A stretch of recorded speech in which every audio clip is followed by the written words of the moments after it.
Good evening, ladies and gentlemen. Welcome to episode 4, the 13th of January 2024. Cracking into it. Right, as of today, we do have 8,784 listings, cracking straight into it with a beautiful Honda Shadow 1992, 17,500 kilometers, 600cc V-twin sitting in Wellington. Look at those bars, look at the tasty lines, the white wall tyres, everything strung together the way a bobber should be. An absolutely superb bike. It looks so at home in that Wellington backdrop. Oh, absolutely stunning. I'm a big fan. I'm not too sure about the hardtail aspect of it though. I heard it's a little bit rough on the old backside, but hey, at least they got some spring in the seat there by the looks of things. 1992, bit old. Lambs approved. You're really sure about that? The 600cc model, I'm not too sure how much power it puts out, but what does an NV600 put out? Let's have a quick look here. It's quite strange because I wouldn't have thought that a 600cc V-twin would actually be on the Lambs list. But at the end of the day, it just needs to be under a certain amount of horsepower per ton or something, right? Wow, really? That can't be right. 36? No. 36 horsepower out of a 600cc V-twin. My goodness gracious. Okay, in that case, it is Lambs approved. Wow. Alright. Definitely a lovely job. Oh, by Karai Customs. Oh, listen to that.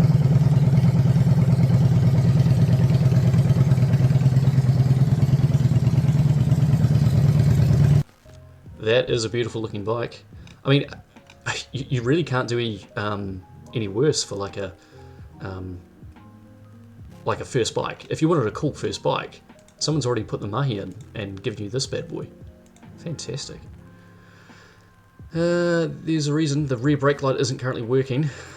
Bought a bulb, it didn't work, since left it for now. So you've got some electrical issues to sort out before you get it on the road, but not too bad. Not too bad. Cracking on now. Africa Twin, yeah, okay bike. ZZR 1200, hey, it's a good touring bike. Not a bad price either, that one in Dunedin. But, I don't know. What is it about the ZZR that I don't like? I can't put my finger on it. It doesn't look like the kind of bike for me. I mean, slap some panniers on it and you've got a beautiful touring bike though, right? But, yeah, anyway. Moving on, Ninja 400. Have ridden one of these, a little bit underwhelming in my opinion. But to be fair, the 650 I also found just as underwhelming. It didn't have the growl and the up and go that I wanted out of a sports bike. But that's because I'm not a learner rider anymore. If you're a learner rider, man, you can't go wrong with a bike like this. It will last you throughout your whole journey, and they are good bikes. Just don't know that I'd pay $7,200 for a lunar bike. That's all. Yes, it is low Ks. This one in Manukau, Auckland. If you've got the money, hey, go and get it. It's a great bike, but I think you can do better for the money, to be honest. Why not get the 650? It's probably not going to cost you that much more money. Anyway, moving on. Honda Rebel, the 500cc, CMX 500, parallel twin.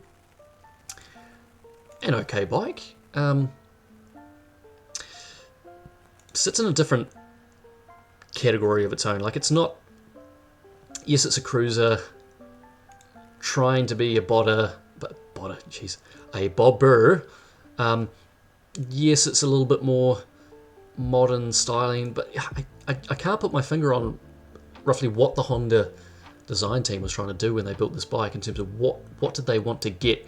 I'm guessing their brief was like, oh, we want to target people that are 21 to 35 years old who live in built-up urban areas who want to wear leather jackets and open-face helmets and look cool as they head down to their office job. Something like that. I don't know. But hey, it's a lunar bike. It's got a low seat height. It's really economic on the fuel. Those 500cc parallel twin engines are really good, robust, reliable. Yeah, if it's your thing, it's your thing, but it doesn't tick any boxes for me, that's for sure. Sports at 883, look, if I was going to get a Harley, and I never will, I promise you, I will never get a Harley. Doesn't matter what it is, I'm never getting a Harley. But if I did, it would be a Sportster, and it would be one of these kind of higher ground clearance 883s or the 1200s, because I think they look quite good. And I just like the fact that you can lean the bike over more. That's it. In any case, I'm not getting one. Skip. Alright, so Ducati 1200S. Not a bad bike. I haven't ridden one though. I've only ridden the 800cc Hyperstrada. So I've got some research to do on that bike. Very clean looking build though. I mean, I love that naked style when it looks quite front heavy, you know what I mean? Like it looks like everything is forward of the seat. All the action is happening forward of the seat. So you kind of draw this line between the front edge of the seat here and the foot peg, sorry, the side stand, and it just looks very busy from that point forward and quite clean from that point to the rear, if that makes sense. So split it in half. I like busy front ends and clean rear ends. Ha ha!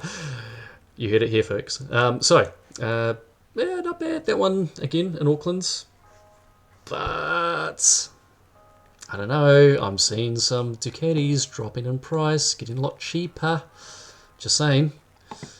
Kawasaki Concourse. I mean, this would be the touring bike that you go for, not that 1200 that we skipped past before. This would be the 2-up travel around the South Island bike, right? Fantastic. Big heavy bike though. And is that tape? What is going on there? It looks like it might have had maybe a smash and it's got a crack in it. We'll find out in the description below, I'm sure.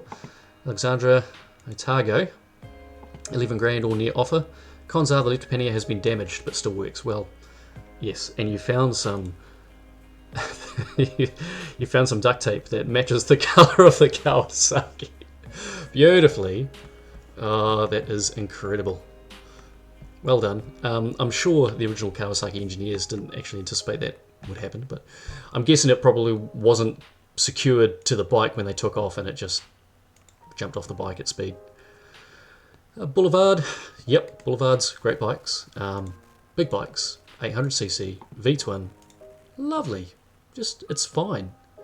I've got no complaints with it. If you want a nice cruiser and you don't mind a Japanese cruiser, a Boulevard is a great pick. Does it have as much panache as that Honda Shadow that we looked at? No, but this is a much more powerful bike. Yes, it's a heavy bike. It's pushing, what, 300 kilos plus? Let's have a look here.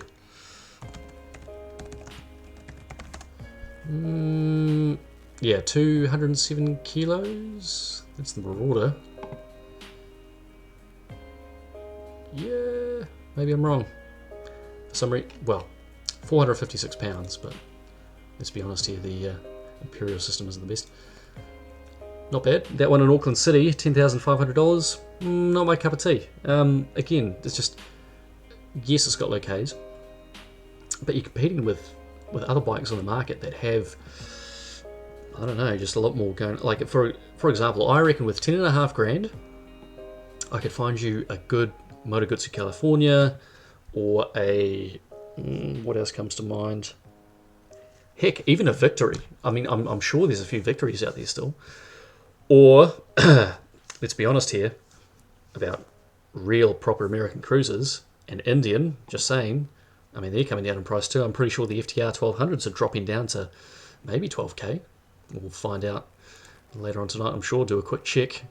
Right, scrolling on down, we do have a Suzuki Bandit 2004 model, 13,000 Ks. Pretty low Ks for a 600cc Bandit. This would definitely not be LAMS approved, because they are quite powerful bikes. Air-cooled, or oil-cooled in this case. Nice swept-back bars, relaxed riding style, centre stand. I mean, it's a perfectly fine touring bike. If you're looking at upgrading to a do-it-all bike and you didn't have a lot of money, these are good finds, along with the Katana 600s and the 750s, if we're being honest. But 4 grand or near offer with only 13,000 Ks on the clock, fantastic. Needs a warrant. That's fine. Go get a warrant of fitness, not a problem. This one in Featherston Wairarapa, get amongst it. I think that's a good deal, to be honest. You could probably negotiate down to, what, 37.50 at a pinch, as long as the bike meets your standards. Perfectly fine. Yes, they're pretty bare bones. No, they don't have any electronic aids. No, they don't have ABS. But you want a pure, raw, real motorcycle that's reliable, has enough power for you to have fun with it, a Bandit is a great choice. And they're comfy too. I'm not going to lie, they're great, comfy bikes. Would I go for a 600 or the 1200? Good question. I'd probably go for a 600, to be honest. 600 is plenty enough power on these bikes. I've had a Katana 600 that's got the exact same engine, I'm pretty sure. And it was fine. It does everything you need it to do. It didn't need any more grunt. And again, that bike didn't have any aids or anything to it and never had any issues. You just learn how to ride the bike properly, right? That's what you do. That's a good deal. That's going on the watch list. Ladies and gentlemen, that is a good bike. That is a good deal. Tidy it up, give it a good polish, you're good to go. Warrant of fitness, of course. Got to be legal, kids. All right. Hey, I'm not going to go for it. On that same topic of affordable Suzukis, this is one I'd avoid like the freaking plague. The reason why is they are heavy.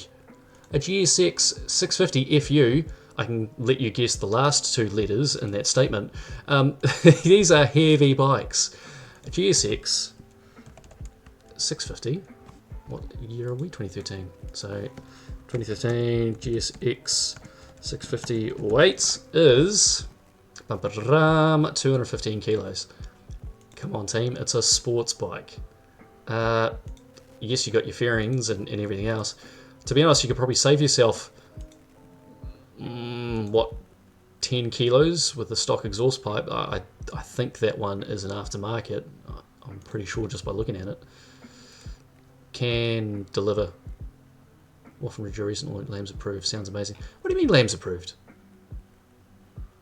I didn't think these ones were. Because they're an inline 4, right? Huh. I guess I have to take their words for it. And if that's the case, I haven't come across a 650F that has been lambs approved. Maybe that's what the U component is, because I know the 650 V-twin. Why am I forgetting? The SV 650 AU model is the lambs approved one. So maybe the U denomination in this case is lambs approved. I mean, I might have to take that back if that's the case. If you get a lambs approved Gixxer of this caliber, that's great. That would be a fantastic first bike. It would do everything you needed it to do, even though it's heavy. But, you know, me, I've got piddly, weak little arms. I don't like any bike that's over 200 kilos. That's just my opinion. KLR 650. We've talked about KLRs before. Great bikes if you want an adventure bike. Is this one priced okay? Yes, it's got low Ks. 9,000 Ks on the clock. This one in Wellington looks like it's got a good rear tyre on it. A little bit of a pathetic front, in my opinion, but in terms of the amount of tread left, not saying anything else, but yeah, not bad. Sportster, that's what I was talking about before. Get yourself a Sportster 1200. I wouldn't mind one of those, but I wouldn't own it. I'm not a fan of Harleys. Triumph Bonneville Harris 1986. Gorgeous model. This one's come in with a really low reserve. Whew! With 43, but I think this one might have come in on a $1 reserve, surely. Let's have a quick look here. It won't show me. Yeah. That's a nice clean Triumph. We've talked about Triumphs on here before. I think get back to episode 1 or 2. And they were beautiful collector's bikes. This one being a Bonnie, so you know the shape hasn't changed, even though the technology has, compared to modern Bonnies to this one. Yeah, good bike. Why wouldn't you? Current bid $3,000, closes on Saturday the 27th of Jan at 7 PM. This one in Porirua, Wellington. Oh, get amongst it. Great bike. Oh, keen on that one. Add to watch list. Good classic bike. Why not? Hey, in 2 years' time, vintage Rego, baby. All right. come to the end of page 1. We're only going to have a short one tonight, so we're going to go have a quick squiz at the watch list and see how things are going. Oh! This blimmin' Predator just doesn't move. I don't know why. It should. I wonder how many tyre kickers have come out and taken a look at this thing. I mean, it's a great bike. Come on. Come on, team. Would you consider 10k? I will also need to... No chance. No, not 10 grand. It's a bargain already. Come on.